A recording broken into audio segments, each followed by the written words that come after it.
As we approach the new century, many of us overlook the time before the internet and its impact on how we communicate and conduct business. Welcome to HipHop Origins. Welcome to HipHop Origins. Musicians and artists were also affected by this shift. Initially, their connection with production companies was mainly governed by contracts that specified the terms of their partnership. Over time, this relationship has changed greatly, especially with the rise of digital distribution and independent music production, allowing artists more control over their creations. Let's first take a trip down memory lane on the relationship between artists and record labels were before the internet. If an artist wanted to be heard, they would sign a recording contracts. Musicians signed agreements with record labels or production companies that funded the recording, production, and distribution of their music. Michael Jackson has set another music industry record.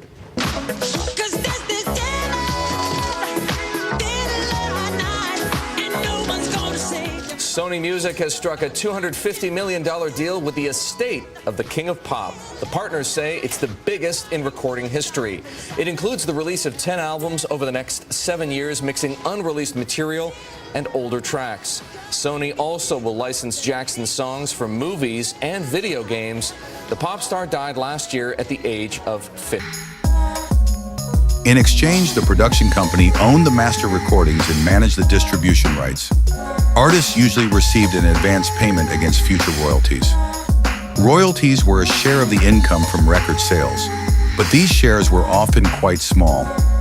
Often, production companies would hold creative control and would have had a lot of influence over the creative process, including song selection, producers, and the overall artistic direction of the musicians. Production companies handled the promotion and marketing of the artist's music, which involved getting radio play, organizing tours, and managing publicity. Artists frequently entered into long-term contracts that could cover several albums. These agreements could be limiting, restricting the artist's ability to collaborate with other labels or producers. The connection between musicians and record labels has changed a lot over the years due to new technology, shifts in the music business, and evolving artist needs. In the early days, record labels had a lot of power in the music industry. They managed how music was made, shared, and promoted. Artists depended on these labels for money, studio time, and marketing help. Contracts were usually long and favored the labels, giving them control over the artists' work and careers. In the 1970s and 1980s, independent labels started to appear, giving artists more creative control and better financial deals. This change allowed for a wider variety of music to be heard. Still, major labels remained powerful because of their large resources and distribution systems. The rise of the internet in the late 1990s and early 2000s transformed the music scene. Digital platforms like iTunes and later streaming services such as Spotify and Apple Music enabled artists to connect with global audiences without needing traditional label backing. This change allowed artists to have more control over their careers. As social media and affordable recording tools became popular, many artists chose a DIY, do-it-yourself method. Sites like YouTube, SoundCloud, and Bandcamp let musicians release their music independently, grow their fan base, and interact directly with listeners. This trend lessened the need for record labels in promotion and distribution. Today, the connection between artists and record labels is more diverse. Some artists choose to work with major labels for their resources and industry links, while others go for independent labels or release their music on their own. There is also a growing demand for clearer contracts and fairer profit sharing. Labels are responding by providing more flexible agreements and services that meet the needs of today's artists. In general, this change in relationships shows the larger shifts in the music industry, influenced by new technology and evolving artist expectations. Are you interested in a specific time period or part of this change? Many famous artists have had difficult relationships with their record labels, feeling exploited due to unfair contracts and restrictive practices. Here are some notable examples.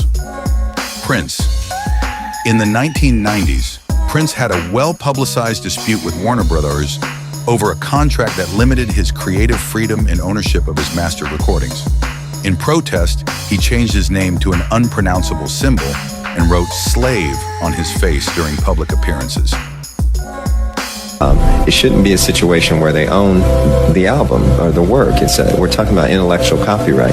If they're going to be indeed a delivery service, then that's fine. But even FedEx doesn't say that they own the thing that they ship, right? Because ultimately, it keeps us apart, and it keeps the people in power in charge of us. So ultimately, we're going to have to learn how to be together and become one people. Kesha. She fought a legal battle with Sony and producer Dr. Luke, accusing him of abuse and seeking to break free from her allegedly unfair and restrictive contract. The two finally reached an agreement over the record producer's ongoing defamation lawsuit against the singer, after, quote, vigorously fighting to clear his name for nearly 10 years. It's time for me to put this difficult matter behind me and move on with my life. I wish Kesha well. Michael Jackson. He had a tumultuous relationship with Sony Music, accusing the label of not adequately promoting his album, Invincible, and exploiting black musicians. Years with Sony Music Entertainment. The first project will be an album of never-before-released recordings, which is due out in November. Other ideas include a video game, a DVD compilation of videos, and a re-release of Jackson's 5th studio album, Off the Wall. Courtney Love. She had a prolonged legal battle with Universal Music Group, alleging that the label exploited her bandhole. These examples shed light on the challenges many artists have faced in regaining control. Yeah, see, that's what I'm talking about.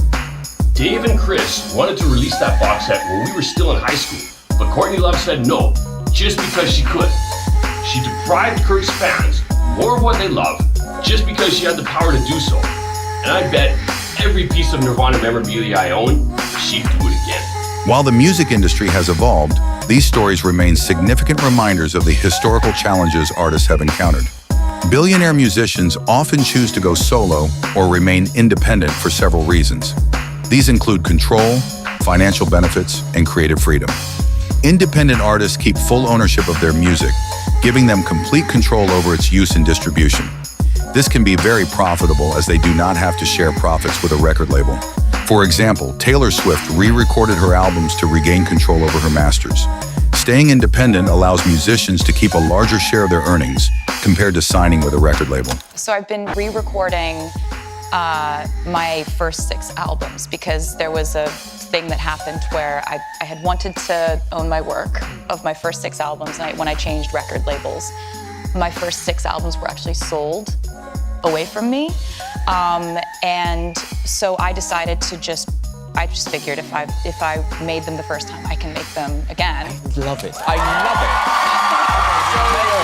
But tell me this, is it working? Like, are radio stations playing the Taylor version? Yes, there's actually, one of the things I was most thankful for was there's a company of many stations in America called iHeart, and they have sworn to only play my new versions, and they've said that they'll switch it out for the old versions every time I put out a new version of a song, which is just like, it's so heartwarming to me because this is something that I care about, but I don't expect other people to care about it. It's something that's very personal to me, and it's a lot of work, but it's like, it's really fun and rewarding for me, and I can't believe people have actually gotten behind it the way they have. Record labels typically take a significant cut of an artist's revenue from album sales, streaming, and merchandise. Independent artists can keep most of their earnings, especially if they have a large following.